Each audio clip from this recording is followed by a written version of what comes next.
त्र्यंबकं यजामहे सुगंधिं पुष्टिवर्धनम उर्वारुकमिव बंधनात् मृत्योर्मुक्षयमामृतात्। आज कथा सुनाने जा रही हूँ। आपसे निवेदन है कि आप कथाओं को अंत तक सुनिए। अगर आप अंत तक सुनते हैं तो जरूर आपको आपके जीवन पे इनका सकारात्मक प्रभाव पड़ेगा और आपको गणपति और समस्त शिव परिवार की विशेष कृपा प्राप्त होगी।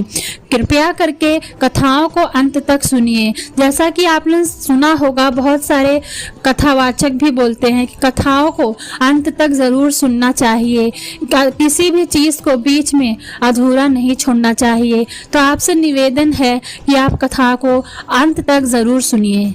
सोमवार व्रत कथा था। एक समय की बात है, किसी नगर में एक साहूकार रहता था। उसके घर में धन की कोई कमी नहीं थी, लेकिन उसकी कोई संतान नहीं थी। इस कारण वह बहुत दुखी था। पुत्र प्राप्ति के लिए प्रत्येक सोमवार व्रत रखता और पूरी श्रद्धा के साथ मंदिर जाकर भगवान शिव और पार्वती जी की पूजा करता था। उसकी भक्ति को देखकर एक दिन माँ पार्वती प्रसन्न हो गईं और भगवान शिव से उस साहूकार की कामना पूर्ण करने का आग्रह किया। पार्वती जी की इच्छा सुनकर भगवान शिव ने कहा कि हे पार्वती, इस संसार में प्राणी हर प्राणी को उसके कर्मों का फल मिलता है और उसके भाग्य में जो है उसे भोगना ही पड़ता है। लेकिन पार्वती जी ने साहूकार की भक्ति का मान रखने के लिए उसकी मनोकामना पूर्ण करने की इच्छा जताई। माता पार्वती के आग्रह पर शिव जी ने साहूकार को पुत्र प्राप्ति का वरदान तो दे दिया, लेकिन साथ में यह भी कहा कि उसके बालक की आयु केवल 12 वर्ष होगी। माता पार्वती और भगवान शिव की बातचीत को साहूकार सुन रहा था। उसे ना तो इस बात की खुशी थी और ना ही दुख। वह पहले की भांति शिवजी की पूजा करता रहा। कुछ समय के बाद साहूकार के घर एक पुत्र का जन्म हुआ। जब वह बालक 11 वर्ष का हुआ तो उसे पढ़ने के लिए काशी भेज दिया गया। साहूकार ने पुत्र के मामा को बुलाकर उसे बहुत सारा धन दिया और कहा कि तुम मेरे बालक को काशी विद्या प्राप्ति के लिए ले जाओ और मार्ग में यज्ञ करना। जहाँ भी यज्ञ कराओ वहाँ ब्राह्मणों को भोजन कराते और दक्षिणा देते हुए जाना। दोनों मामा भांजी इसी तरह यज्ञ कराते और ब्राह्मणों को दान दक्षिणा देते काशी की ओर चल पड़े। रात में एक नगर पड़ा जहाँ नगर के राजा की कन्या का विवाह था, लेकिन जिस राजकुमार से उसका विवाह होने वाला था वह एक आंख से काना था। राजकुमार के पिता ने अपने पुत्र के काना होने की बात को छुपाने के लिए एक चाल सोची।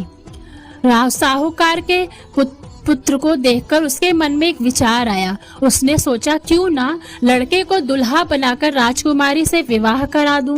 विवाह के बाद इसको धन देकर विदा करा दूंगा और राजकुमारी को अपने घर ले आऊंगा। लड़के को दुल्हे के वस्त्र पहनाकर राजकुमारी के से विवाह कर दिया, लेकिन साहूकार का पुत्र ईमानदार था। उसे यह बात न्याय संगत नहीं लगी। उसने अवसर पाकर राजकुमारी की चुन्नी के पल्ले पर लिख दिया, तुम्हारा विवाह तो मेरे साथ हुआ है, लेकिन जिस राजकुमार के साथ तुम्हें भेजा जाएगा वह एक आंख से काना है।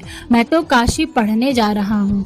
जब राजकुमारी ने चुन्नी पर लिखी बात पढ़ी तो उसने माता पिता को यह बात बताई। राजा ने अपनी पुत्री को विदा नहीं किया, जिससे बारात वापस चली गई। दूसरी ओर साहूकार का लड़का और उसका मामा काशी पहुंचे। वहां जाकर उन्होंने यज्ञ किया। जिस दिन लड़के की आयु 12 साल की हुई उसी दिन यज्ञ रखा गया। लड़के ने अपने मामा से कहा कि मेरी तबीयत ठीक नहीं है। मामा ने कहा कि तुम अंदर जाकर सो जाओ। शिवजी के वरदानुसार कुछ ही देर में उस बालक के प्राण निकल गए। मृत भांजे को देख उसके मामा ने विलाप शुरू कर दिया। संयोगवश उसी समय शिव और पार्वती माता उधर से जा रहे थे। पार्वती ने भगवान से कहा, स्वामी, मुझे इसके रोने के स्वर सहन नहीं हो रहा। आप इस व्यक्ति को कष्ट को अवश्य दूर करें। जब शिवजी मृत बालक के समीप गए तो बोले कि यह तो वही साहूकार का पुत्र है जिसे मैंने 12 वर्ष की आयु का वरदान दिया। अब इसकी आयु पूरी हो चुकी है। लेकिन मातृभाव से विभोर माता पार्वती ने कहा कि महादेव, आप इस बालक को आयु देने की कृपा करें, अन्यथा इसके वियोग में इसके माता पिता भी तड़प तड़प कर मर जाएंगे। माता पार्वती के आग्रह पर भगवान शिव ने उस लड़के को जीवित होने का वरदान दिया। शिव जी की कृपा से वह लड़का जीवित हो गया। शिक्षा समाप्त करके लड़का मामा के साथ अपने घर की ओर चल दिया। दोनों चलते हुए उसी नगर में पहुंचे जहां उसका विवाह हुआ था। उस नगर में भी उन्होंने यज्ञ का आयोजन किया। उस लड़के के ससुर ने उसे पहचान लिया और महल में ले जाकर उसकी खातिरदारी की और अपनी पुत्री को विदा किया। इधर साहूकार और उसकी पत्नी भूखे प्यासे रहकर बेटे की प्रतीक्षा कर रहे थे। उन्होंने प्रण कर रखा था कि यदि उन्हें अपने बेटे की मृत्यु का समाचार मिला तो वह प्राण त्याग देंगे, परंतु अपने बेटे को जीवित होने का समाचार पाकर वह बेहद प्रसन्न हुए। उसी रात भगवान शिव ने व्यापारी के स्वप्न में आकर कहा, हे श्रेष्ठी, मैंने तेरे सोमवार के व्रत करने और व्रत कथा सुनने से प्रसन्न होकर तेरे पुत्र को लंबी आयु प्रदान की है। इसी प्रकार जो कोई सोमवार व्रत करता है, कथा सुनता है, पढ़ता है, उसके सभी सुख दुख दूर होते हैं और समस्त मनोकामनाएं पूर्ण होती हैं। मेरे भोलेनाथ बहुत ही भोले हैं, अपने भक्तों पर बहुत ही जल्दी अपनी कृपा बरसाते हैं। शिव जी की आरती। ओम जय शिव ओमकारा, भज ओम शिव ओमकारा, ब्रह्मा विष्णु सदा शिव अर्धांगी धारा।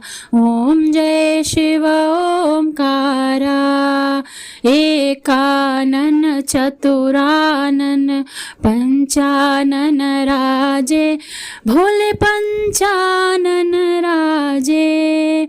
हंसाशन गरुड़ाशन, हंसाशन गरुड़ाशन, वृषवाहन साजे। ओम जय हर हर हर महादेव। दो भुज चार चतुर्भुज, दश भुज अति सोहे, तीनों रूप निरखते त्रिभुवन जन मोहे। ओम हर हर हर महादेव। अक्षमाला वनमाला मुंडमाला धारी, ओ भोले मुंडमाला धारी। त्रिपुरारी कंसारी वरमाला धारी। ओम हर हर हर महादेव। श्वेतांबर पीतांबर बाघांबर अंगे, सनकादिक गरुड़ादिक, सनकादिक गरुड़ादिक, भूतादिक संगे। ओम हर हर हर महादेव। कर मध्य शुकमंडल चक्र त्रिशूलधारी, सुखकारी दुखहारी, सुखकारी दुखहारी, जग पालनकारी। ओम हर हर हर महादेव। ब्रह्मा विष्णु सदा शिव जानत अविवेका, ओ भोले जानत अविवेका। प्रणवाक्षर में शोभित, प्रणवाक्षर में शोभित, ये तीनों एका। ओम हर हर हर महादेव। त्रिगुण स्वामी जी की आरती जो कोई नर गावे, ओ भोले प्रेम सहित गावे। कहत शिवानंद स्वामी मनवांचित फल पावे। ओम हर हर हर महादेव। ओम नमः शिवाय। श्री शिवाय नमस्तुभ्यं।